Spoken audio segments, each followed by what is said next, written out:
may mga nagbunya rito sa Pilipinas, meron ding nadismaya sa pagpanalo ni US President Barack Obama. Sa Maynila, ilang militante ang nagprotesta sa kanyang muling pagkahalal. May ulat on the spot si Dante Perello. Dante? Yes, Rafi, protesta nga ang isinalubong nitong mga grupo ng militanteng grupo sa muling pagkakahalal ni US President Barack Obama. Wala naman daw kasing dahilan, Rafi, para magdiwang dahil imbis raw na makatulong ito sa ating bansa ay makakasapangaraw.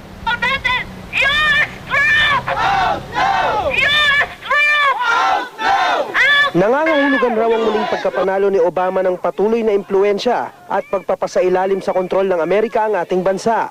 Asahan na raw ang muling pagsusulong ng sariling interes ng dayuhang bansa, tulad ng pagpapalawig ng Visiting Forces Agreement at Mutual Defense Treaty.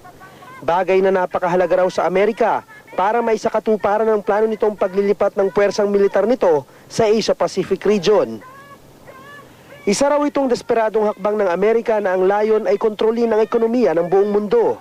Matapos yung eleksyon sa Estados Unidos, wala naman pong makabuluhang pwede tayong ipagdiwang kasi mananatili pa rin yung dati ng foreign policy ng Amerika kung saan dehado ang mga bansa tulad ng Pilipinas.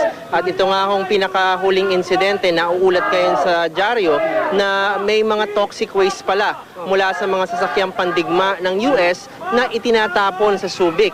At yan po ay hindi katanggap-tanggap at nagpapakita na matindi talaga ang panganib kapag nandiyan palagi ang presensya ng mga sundalong Amerikano at ng kanilang mga sasakyan. Rafi, matapos ang may 2 oras na programa sa Plaza Ferguson na nagsimula kaninang 10:00 ng umaga, ay payapa namang nag-disperse ang may 40 rallyista.